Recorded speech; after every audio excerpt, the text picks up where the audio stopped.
안녕하세요. 매일 새로운 사연을 전하는 읽어주는 사연 라디오입니다. 구독과 좋아요, 많은 공유 부탁드립니다. 오늘의 사연 시작할 안녕하세요. 34살 남자입니다. 결혼 2년 차이고요. 사연을 보통 여자분들께서 보내주시는데 제가 적어도 되는지 모르겠지만 정말 답답하고 어디 털어놓고 싶은 마음에 이렇게 용기 내서 사연 보내봅니다. 저는 평범한 집안의 둘째로 태어났고 위로는 누나가 한 명 있습니다. 본가는 지방이고 현재 저는 가족들과 떨어져 서울에 혼자 자리 잡아 생활하고 있습니다. 막연하게 서울 생활의 꿈도 있었고 지방에서 사는 게 너무 싫었습니다. 그래서 재수를 했지만 엄청 노력해서 서울에 있는 유명 대학에 진학하게 되었고 그때부터 저의 서울 라이프가 시작되었습니다. 대학을 졸업하면서도 대입을 준비하던 것처럼 1년이란 시간을 더 방황했어야 했지만 서울 안에 있는 꽤나 괜찮은 회사에 들어가게 됩니다. 그때부터 저는 완전히 서울에 정착하게 되었습니다. 회사를 다닌 지 6년 차가 되니 제 수중에 돈도 2억 정도 모이고 조금 안정기로 돌아서게 되더라고요. 그러니 자연적으로 결혼을 하고 싶어졌습니다. 그렇게 아내를 만나게 되었어요. 아내는 회사 근처 카페에서 만났습니다. 회사 근처라서 직장 동료들이 자주 가는 카페인데 제 와이프는 그 중에서도 이쁘기로 소문난 카페 직원이었습니다. 정말 회사 남 직원들 중 커피를 마시지 않는 사람도 제 아내 구경을 하기 위해서 일부러 카페에 갈 정도였으니 이쁘기로 소문난 그녀가 제 애인이 되었을 때는 정말이지 저도 믿을 수가 없었습니다. 정말이지 동네방네 자랑하고 싶더라고요. 하지만 결혼을 준비하게 되면서 알게 모르게 아내의 이유 없는 시댁을 향한 적개심이 가끔씩 눈에 보일 때가 있었습니다. 둘만 있을 때는 저에게 그렇게 잘했는데 유독 고향에 있는 누나나 엄마 이야기가 나오면 엄청 불편해하더라고요. 그렇다고 제가 아내에게 제 가족들과 엄청 살갑고 가까운 관계가 되어달라고 원한 것도 아닙니다. 본가 자체가 워낙 거리가 멀기도 하니 그냥 할 도리만 하자는 주의였는데 아내는 겪어보지도 않고 어디서 들으니 어떻더라 저떻더라 하면서 시댁에 대한 적개심이 굉장히 심해 보였습니다. 그래, 같은 여자다 보니 당연히 저희 누나라든지 어머니와는 불편할 거라는 생각도 들기는 했는데 그 정도가 조금 심하다 싶을 때가 조금 있었어요. 결혼을 약속하고 나서 얼마 안 돼서의 일입니다. 신혼집에 쓸 가전제품을 보러 다니다가 별다른 결정을 못하고 있던 와중이었습니다. 고를 게 종류가 워낙에 많다 보니까 정신이 다 없더라고요. 아침 일찍부터 몇 군데 돌아다니다가 끝내 결정을 못하고 잠깐 휴식 좀 할 겸해서 카페에 들렸습니다. 아내가 잠깐 화장실을 간 사이에 핸드폰이나 봐야겠다 하고 핸드폰을 꺼냈는데 오랜만에 지방에 있는 누나에게서 먼저 연락이 왔더라고요. 뭐하고 지내냐? 어떻게 지내냐? 이런저런 이야기를 나누다가 뭐하고 있냐고 물어보길래 아침 대바람부터 혼수 보러 다니느라 아주 정신이 다 없다고 대답했죠. 뭘로 살지는 정했냐고 누나가 물어봤는데 아직 TV며 뭐며 직접적으로 정한 건 아무것도 없다고 했습니다. 그 이야기를 하면서 누나가 TV는 어디 회사 걸 사는 게 맞다면서 자기의 의견을 말해왔고요. 화장실 다녀온 아내가 제가 누나와 대화를 하고 있다는 걸 알자 너는 우리 결혼 생활 이야기를 다 떠벌리고 있는 거냐며 엄청 불편해했어요. 아니 그냥 혼수 보러 왔다가 TV에 어디 거 살지 고민하고 있다고 말한 게 뭐가 그리 문제가 되느냐고 했더니 뭐 그런 것까지 말하냐며 입에 거품을 물더라고요.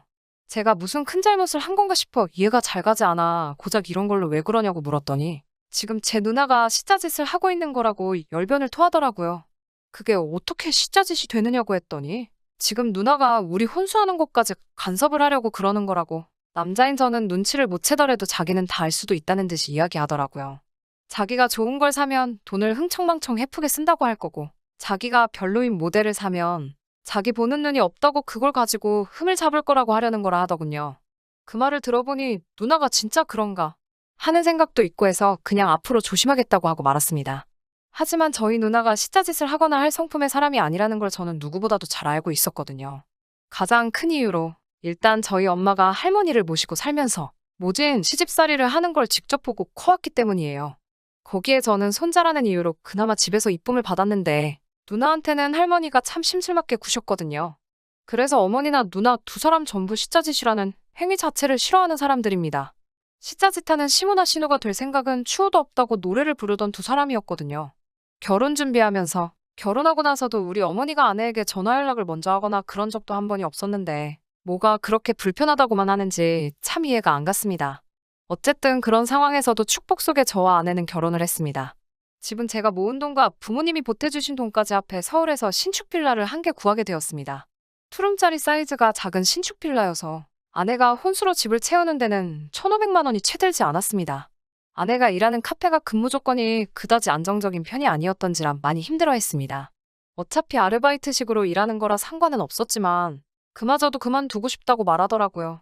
저는 아내가 계속 일을 해줬으면 하는 바람이 있었고 곧 죽어도 일을 그만두고 싶다는 아내를 겨우 뜯어말려 애매한 맞벌이 부부로 생활을 하고 있었어요. 그리고 6개월 전 아내가 첫 아이를 임신하게 되었습니다. 우리 첫 아이 임신 소식에 양가 부모님 다 기뻐하셨고 저도 가능한 모든 걸 아내에게 맞추려 노력하며 살게 되었습니다. 아내는 임신하면서 그렇게 바라던 카페를 그만두게 되었고 저도 집안일을 도와주며 아내의 몸조리를 도와줬습니다. 임신 16주차가 지나니 이제 안정기에 접어들었다며 친정부모님하고 아이 태어나기 전에 한번 해외여행을 떠나고 싶다고 하기에 그렇게 하라고도 했어요. 그때 같이 임신 선물을 요구하길래 평소에 가지고 싶어 하던 명품 가방도 하나 사줬습니다. 가방에 여행비까지 돈이 그 자리에서 1,500만 원이 넘게 들어갔습니다. 재벌이면 저 정도는 감당할 수 있다고 그동안 제가 악착같이 저축해온 것도 있고 못 쓰게 한 것도 있으니 큰맘 먹고 아내가 원하는 대로 해줬습니다. 이제 제가 친정에 하는 만큼 아내도 시댁에도 마음을 열어줬으면 했는데 이런 제 마음은 전혀 통하지가 않았습니다. 결혼 생활 2년을 하는 동안 저희 집에 저희 부모님이나 누나가 찾아오는 일은 한 번도 없었습니다. 아내의 그 고질적인 시댁에 대한 혐오가 심각해서 고향에서 어머니가 서울로 방문하시는 걸 아주 자기 괴롭히러 오시는 거라 받아들였고 제가 중간 역할을 잘해야 양쪽에 아무 소리가 나지 않을 거니 저보고 알아서 잘하라고 하더라고요. 특히 연락 없이 찾아오는 것이나 시댁에서 살림간섭 하는 거는 용납 못하고 이해해줄 생각이 추호도 없다고 말했습니다. 그 표현이 조금 거칠기는 했지만 요즘 여러 사람들이 시댁과의 이런저런 비슷한 문제로 이혼도 마다하지 않는다는 사실도 알고 있었기 때문에 당연하다고 생각했고 저도 그런 일은 없게 하기로 하겠다 약속했습니다. 저희 어머니도 결혼한 아들 집에 자주 들락날락 하는 거 안 좋다고 이해해 주셨기 때문에 아내가 걱정하는 그런 일은 전혀 없었고 제 누나 또한 와이프가 불편해한다는 걸 진작에 눈치채고 그때의 일로 결혼 후 저와 단 한 번의 연락조차 나누지 않는 사이가 되었고요. 아무튼 그날은 제가 회사에 급한 일로 주말이지만 출근해 있는 상황이었습니다. 어머니한테 연락이 왔어요. 임신한 제 아내 생각에 새벽바람부터 곰탕을 한 소프 고아놓으셨다고 하시면서 오늘 곧바로 전해주러 오시겠다고 하시더라고요. 제가 집에 있는 상황이었다면 그냥 제가 받기만 하면 되는 것인데 그러질 못하니 아내가 엄청 질색을 할 게 눈에 선해서 조금 당황스러웠습니다. 어머니도 마침 다른 날은 시간이 안 된다고 하셨어요. 어머니가 제가 곤란해하는 걸 이해하셨는지 자기가 출발할 때 직접 아내에게 전화하시겠다고 정말 공공만 전해만 주고 돌아올 테니 걱정하지 말라고 하시더라고요. 제가 미리 아내에게 연락을 한다고 하니 그건 한사코 말리셨어요.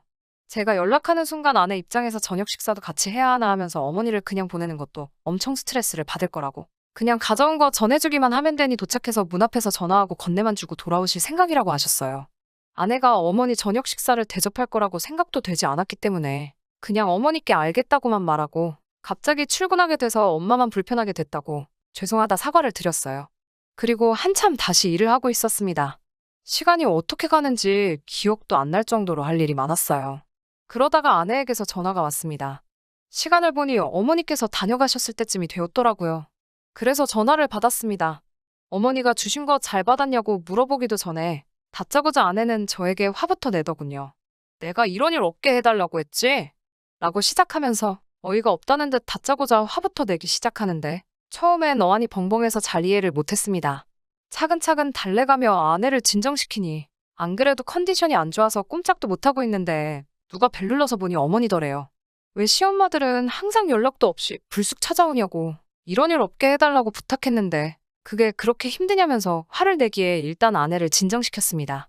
아내에게 연락도 따로 준다고 했고 딱 가져오신 것만 전해주고 곧바로 돌아오실 거라고 했던 어머니가 대체 저에게는 말도 없이 아내가 저 지경까지 화나게 만들 정도로 뭔 짓을 하셨나 싶어서 처음에는 어머니께 아까 했던 거하고 왜 말이 다르냐고 쓴소리할 요량으로 어머니 좀 바꿔달라고 했어요. 그런데 어머니가 집에 안 계시다고 하네요. 이런 식으로 말없이 찾아오시는 거 문 한번 열어드렸다간 앞으로는 그게 당연한 줄 아는 법이라면서 이참에 시어머니 버릇을 단단히 고쳐주기 위해 일부러 문을 안 열어줬다고 하네요. 뒤통수를 뭐 단단한 거로 아주 세게 맞은 느낌이었습니다. 신혼집들이 이후로 며느리가 싫어한다고 별다른 연락 한번 먼저 하신 적 없었고 괜히 불편할까봐 집에 한번 찾아오신 적 없는 시어머니가 임신한 며느리 걱정돼서 밤새 곰탕 국물 우려내서 왕복 8시간 거리를 혼자서 찾아오셨는데 며느리가 한다는 말이 고작 시어머니 버릇을 이참에 고쳐놓아야 된다고요? 그 말에 저도 순간 이성을 잃고 아무리 예고 없이 찾아오셨어도 그렇지. 이 엄동설안에 시외버스로 몇 시간이 걸리는 거리를 오셨는데 그게 기분이 나쁘다고 지금 제 어머니를 지금 문전박대한 거냐고? 너 지금 제정신으로 씨부리는 거냐고 한마디 했어요. 아내는 제가 화를 내고 있으니 불리하다고 생각했는지 아이 때문에 몸이 피곤하다는 핑계로 전화를 끊어버렸어요. 곧바로 아차 싶어 어머니께 전화를 드렸는데 아버지가 전화를 받으시더군요. 요즘 어머니가 자꾸 깜빡깜빡해서 전화기를 두고 나가셨다고. 네 엄마는 아직 안 만났냐고 걱정이 된다고 하시더라고요. 무슨 상황인지 대본에 이해가 가더군요. 전화기를 두고 가신 어머니가 출발하실 때 아내한테 전화를 당연히 하실 수 없었던 거죠. 그래도 어떻게 집까지 찾아온 어머니를 두고 아내는 자초지종도 묻지 않고 문전박대를 해버리고 말았던 거고요. 어머니를 생각하니 마음이 아프고 아내를 생각하니 정말 화가 치밀어 오르더라고요. 그러다가 회사 인포에서 가족분이 방문하셨다는 연락이 와서 후다닥 뛰어내려갔습니다. 가보니 어머니가 보자기 꾸러미에 바리바리 싸운 침을 양쪽에 드시고 서 계시더군요. 회사 이름이 기억나서 겨우 찾아왔다고 하시는데 화 한 번 내지 않고 오히려 제 눈치를 보고 계신 모습을 보니까 눈물이 다 날 뻔했습니다. 왜 그러니까 연락도 없이 와서 고생을 하시냐고 소리를 질렀어요. 어머니가 미안하다고 출발하면서 전화한다는 것도 까먹고 전화기까지 두고 왔다고 늙으면 죽어야지 하면서 멋쩍게 웃으시더라고요. 밤새 얼마나 끓이신 건지 젤리처럼 되어 있는 공국을 먹기 편하라고 따로 1인분씩 소분해서 따로 싸서 가져오시고 묵직한 유리 반찬통에는 몇 종류나 되는 반찬들을 챙겨 먹으라고 김치며 젓갈이며 이것저것 아내가 좋아할 만한 건 전부 다 싸우셨더라고요. 보자기를 제가 받아들기만 했는데도 무거웠는데 나이 드신 노모 혼자서 이걸 들고 본가에서부터 터미널, 서울 신혼집에 제 회사까지 여행을 하셨을 생각을 하니 마음이 다 아팠습니다. 그냥 가신다는 거 택시비 들여서 터미널까지라도 택시로 모셔드렸습니다. 밀린 일 정신없이 처리하고 이건 제대로 짚고 넘어가야겠다는 생각이 들어 아내와는 한바탕 할 생각으로 상태로 집으로 돌아갔어요. 아내는 아내대로 저한테 화를 낼 준비를 하고 있더라고요. 제가 어머니가 가져온 걸 양손 가득 들고 온 모습을 보니 경비실에서 주더냐고 하면서 이게 무슨 경우냐고 저에게 화를 냈어요. 아내가 화를 내면서 몰라도 되는 이야기를 더 알게 되었습니다. 어머니가 찾아왔을 때 아내가 아예 집에 없는 척을 했다가 어머니가 어쩔 수가 없으니 경비실에 찾아갔는가 봅니다. 경비 아저씨한테 인터폰이 왔는데 어머니가 거기다가 짐을 두고 가셨다고. 그런데 전부 음식들이라 상할 것 같아서 미리 가져가셨으면 좋겠다 싶어 연락을 줬다고 하더군요. 아내는 그냥 거기다 두던지 갖다 버리던지 아저씨들 드시던지 맘대로 하시라고 대답을 했는가 봐요. 그런데 어머니가 그 음식들을 고스란히 저희 회사로 가져오신 걸 보니 아무래도 그 경비 아저씨와 인터폰을 주고받는 와중에 옆에 같이 계셨던 것 같습니다. 아내에게는 불같이 화를 냈어요. 자꾸 숫자짓을 한다고 하는데 우리 엄마나 누나가 너한테 뭐 못 살게 군 적이 한 번이라도 있느냐고요. 오늘같이 연락도 없이 집에 찾아오는 게 숫자짓이지 않느냐고 따지는 말에도 제가 왜 그런 건지 어머니가 전화기를 두고 가셔서 연락을 할 수 없었다는 전후 사정을 말해도 그건 변명에 불과하다는 투로 대답을 하더라고요. 결과적으로 어머니는 연락 없이 찾아온 게 맞지 않느냐고 하는 말에는 대답을 할 수 없었지만 아내의 그 뻔뻔한 태도가 너무나도 화가 났습니다. 임신 중 예민한 상황인 것도 이해하고 시어머니나 신호가 어렵고 불편할 거라는 것도 다 이해를 했습니다. 무엇 하나 제가 먼저 이래라 저래라 하고 요구한 적도 없었습니다. 심지어 신우를 불편해하는 모습 때문에 결혼 후 단 한 번도 연락조차 하고 지낸 적이 없습니다. 다만 오늘 같은 날 아내가 최소한의 사람돌이를 했다면 아무리 말없이 방문하셨더라도 날 추운데 집 안으로 잠깐 모시고 따뜻한 차 한 잔이라도 대접해드렸다면 적어도 엄동설안에 저희 어머니가 전화기도 없는 상황에서 그 무거운 짐을 들고 터미널과 저희 집, 제 회사를 왔다 갔다 하실 필요도 없었을 테고 그랬다는 생각을 하니 아무리 생각해도 아내를 용서할 수가 없네요. 장인 장모님 외식 몇 번 시켜드릴 동안 우리 부모님한테 즉석밥 한 그릇이라도 선물해 드린 적도 없습니다. 지금 생각하니 아내를 위해서 그랬다는 말은 저의 만족을 위한 말이었고 제가 불효자고 아주 못난 놈입니다. 이미 아내의 배는 불러오고 있고 곧 있으면 출산일이 임박해오는데 저는 더 이상 아내와 미래를 준비하고 싶지 않습니다. 저도 모르게 이혼하자는 말을 해버렸어요. 현재 아내는 친정으로 짐 싸들고 간 상태입니다. 누나는 오랜만에 연락이 와서 자초지종을 다 들었는지 그냥 이참에 갈라서라고 하네요.